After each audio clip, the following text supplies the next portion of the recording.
গজলডোবা সেতু দিয়ে বালি ও পাথর বহনকারী গাড়ি চলাচল করতে দেওয়ার দাবিতে বিক্ষোভ দেখান গাড়ির মালিক ও চালকরা।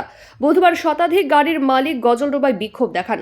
জলপাইগুড়ি জেলার গজলডোবা ব্যারেজের তিস্তা সেতু মেরামতের উদ্দেশ্যে ভারী যানবাহন চলাচল নিষেধাজ্ঞা জারি করে প্রশাসন। আন্দোলনকারীদের অভিযোগ, গত 4 অক্টোবর জলপাইগুড়ি জেলা শাসক এই নিষেধাজ্ঞা জারি করেন। প্রায় 1.5 মাস হয়ে গেল সেতু কোনো মেরামত করা হয়নি। সেতু দিয়ে 6 টনের বেশি ভারী যানবাহন চলাচলে নিষেধাজ্ঞা জারি করলেও শুধু বালি ও পাথরের ট্রাক ও ডাম্পার বাদে প্রায় সব ধরনের যানবাহন চলাচল করছে।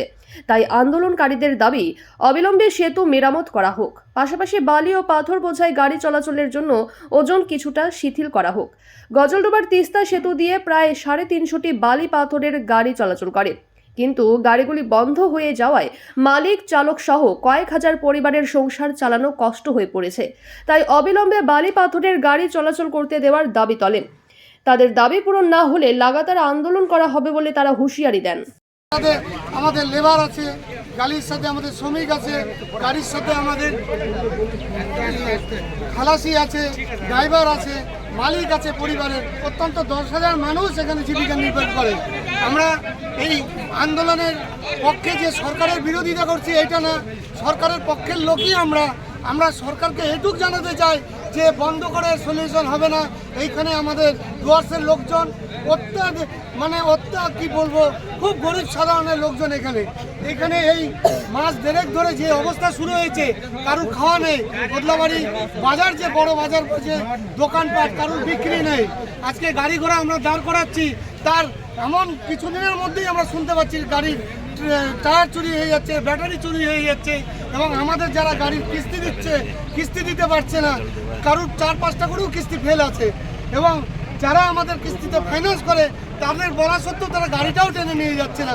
আমরা যাব কোথায়? মাননীয় মুখ্যমন্ত্রী এখানে এসেছে, আমরা তাকে জানাতে চাই যে আমাদের এই ডুয়ার্সের মানুষ এবং যারা গাড়ির সাথে যুক্ত, এদেরকে বাঁচানোর জন্যই, আপনাকে জানানোর জন্যই আমাদের এই আন্দোলন শুরু, এবং এই আন্দোলন আস্তে আস্তে বাড়তে থাকবে।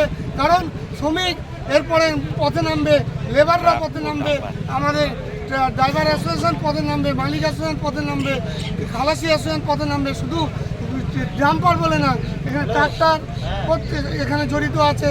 এখানে প্রচুর পরিমাণে আমাদের যারা এই ব্যবসার সাথে যুক্ত, ব্যবসায়ীর মধ্যে ব্যবসা নেই। তাই আমরা মাননীয় মুখ্যমন্ত্রীর উদ্দেশ্যে বলতে চাব, আমরা দল আপনারই করি, আপনার দলের প্রতিনিধি হিসাবেই আমরা জানানোর জন্য আপনাকে অনুরোধ করছি, আপনি যেভাবে হোক আমাদের এই গরিব ডুয়ার্সের লোককে বাঁচান। দিদির কাছে এটাই অনুরোধ করবেন। মূল দাবি হচ্ছে আমাদের এই ব্রিজটা খোলা। এই ব্রিজ বন্ধ হওয়ার দরুন ডুয়ার্সের আমাদের সমস্ত মানুষ বেকার হয়ে পড়ছে। আমাদের বালি পাথরের ব্যবসা বললে হবে না, এইটা আমাদের ছোট ছোট দোকানপাটের মধ্যেও এইটার প্রভাব পড়ে গিয়েছে, এবং ডুয়ার্সের মানুষ আর কিছুদিন এরকম বন্ধ থাকলে এখানে খুব খারাপ রাস্তায় যাবে, এবং কি অনেক মানুষ সুসাইডের রাস্তাও বেছে নিতে পারেন। কি নাম আছে আপনার? এইখানে ষড়যন্ত্র বলতে কি? নমস্কার, আপনারা ইতিমধ্যে দেখতে পাচ্ছেন এখানে যে আজকে জনজোয়ার, আগামীতে শুধু আজকে নয়, আমরা আজকের থেকে কর্মসূচি শুরু করলাম। ইতিমধ্যে আপনারা জানেন গত 4 তারিখ, অক্টোবর মাসের 4 তারিখ আমাদের মাননীয় ডিএম মহাশয়া একটি নোটিফিকেশনের মাধ্যমে জারি করেছে যে তিস্তা ব্যারেজের ওপর দিয়ে 6 টনের বেশি কোনো গাড়ি যাতায়াত করতে পারবে না। কিন্তু সেখানে বলা হয়েছিল তিস্তা ব্যারেজ হচ্ছে কিছু রিপেয়ারিং করবে বা কাজ হবে, সেটা সরকারি নিয়ম অনুযায়ী। কিন্তু আমরা দেখতে পাচ্ছি 1.5 মাস বিগত হতে চললেও সেই 4 তারিখ অক্টোবরের পরের থেকে আজকে 1.5 মাস হয়ে গেল। আপনারা একদিন দেখতে পারবেন কোনো একরকম 1 ইঞ্চি 1%ও কোনো কাজ হয়নি। কিন্তু আমরা চাই যদি কোনো কিছু কাজ করাতেও থেকে থাকে তা অবিলম্বে যেন সেটি 10-15 দিনের মধ্যে কাজ সমাপ্ত করে আমাদের যে গাড়ি, আমাদের বৈধ গাড়ি, বালু পাথরের গাড়ি, যেটা পাসিং অনুযায়ী আমরা বৈধ ঘাট থেকে রয়্যালটি গভর্নমেন্টকে চালান দিয়ে যে মালটা আমরা তিস্তা ব্যারেজের উপর দিয়ে নিয়ে যাই, আমাদের ব্যবসা সম্পূর্ণ গাজলডোবা থেকে গিয়ে শিলিগুড়ি, ফুলবাড়ি, রাজগঞ্জ এই সমস্ত জায়গায় আমাদের বালু পাথর পরে সেই ব্যবসা করে আমরা 350 গাড়ির মালিক তার সঙ্গে জড়িত অতপ্রত প্রত্যক্ষ হবে। কিন্তু এটা বাদ দিয়েও পরোক্ষভাবে তার সঙ্গে খালাসি, ড্রাইভার, লেবার, শ্রমিক, নদীর লেবার দিয়ে 3,500 থেকে 5,000 শ্রমিক আজকে বেকার। অনেকে এখন শুধু গাজলডোবা ছেড়ে ভিন রাজ্যে পাড়ি দিচ্ছে।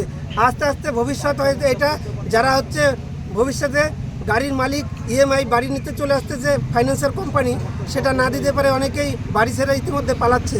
আগামী দিনে হয়তো সুইসাইডের রাস্তা বেছে নেবে। তা আমাদের আর্জি, যারা হচ্ছে শুধু আমাদের গাড়ির মালিক নয়, লেবার থেকে শুরু করে ড্রাইভার খালাসি সবাই যেন এই জীবিকাটা অন্তত করতে পারে। আমরা পাসিং অনুযায়ী আমাদের যে মালটা বৈধ চালান দিয়ে গভর্নমেন্টকে রেভিনিউ দিয়ে আমরা মালটা নিয়ে যেতে পারি, তার জন্য এই ব্যারিয়ার যে লাগিয়েছে সেই ব্যারিয়ারটা অন্তত আমাদের টনটা বৃদ্ধি করা হোক। সমস্ত বালু পাথরের গাড়ি যেন তিস্তা ব্যারেজ দিয়ে বৈধভাবে আমরা চালাতে পারি, এটাই আজকে আমাদের মূল দাবি। শুধু কি আপনাদের বালি পাথরের গাড়ি? ইতিমধ্যে ঘোষণা ছিল 6 টনের অধিক কোনো গাড়ি যাবে না, কিন্তু আমরা দেখতে পাচ্ছি শুধুমাত্র বালু পাথরের গাড়ি বাদ দিয়ে যে কোনো গাড়ি, হয়তো হেভি লোডেড গাড়ি যাচ্ছে, সিমেন্টের গাড়ি যাচ্ছে, কাঠের গাড়ি যাচ্ছে, যে কোনো রডের গাড়ি যাচ্ছে। শুধুমাত্র আমাদের বালু পাথরের ক্ষেত্রেই এটা কেন, এটাই আমরা প্রশাসনের কাছে জানতে চাচ্ছি এবং চাচ্ছি এটাকে সুরাহা করে যত তাড়াতাড়ি সম্ভব দ্রুত আমাদের হচ্ছে গাড়ি চালানোর ব্যবস্থা করে দেওয়া হবে। গাজলডোবা জলপাইগুড়ি তো বাস চলে, সেই বাস কি? বাস যেটা যেতে পারছে বেরিয়ালের নিচ দিয়ে সেটাই মাত্র যাচ্ছে, অন্য কোনো বাস সেখানেও অসুবিধা হচ্ছে। যেরকম আমাদের দেখতে পাচ্ছেন কৃষি এলাকা, কৃষকের ক্ষেত্রে কি হচ্ছে, বড় গাড়িতে করে তারা মাল আনতে পারছে না।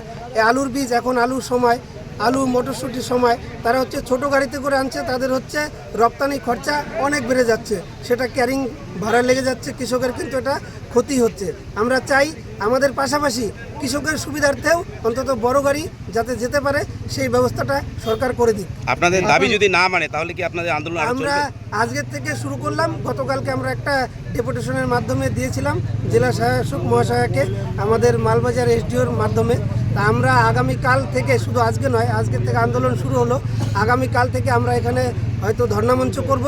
সেই ধর্ণামঞ্চে বসে যতদিন পর্যন্ত আমাদের দাবি আমরা হচ্ছে পূরণ না করবে সরকার, আমাদের গাড়ি চালাতে না দিবে, ততদিন পর্যন্ত আমরা ধর্ণামঞ্চে বসে আন্দোলন আমাদের জারি থাকবে। পরবর্তীতে আরও আমাদের রোড অবরোধ হবে বড় করে, এমনকি প্রয়োজন হলে আমরা ভূখ হরতাল করব, যেখানে যা প্রয়োজন আমরা সেটাই করব, কিন্তু আমাদের দাবি ইতিমধ্যে সরকারকে রাস্তা খুলে দিতে।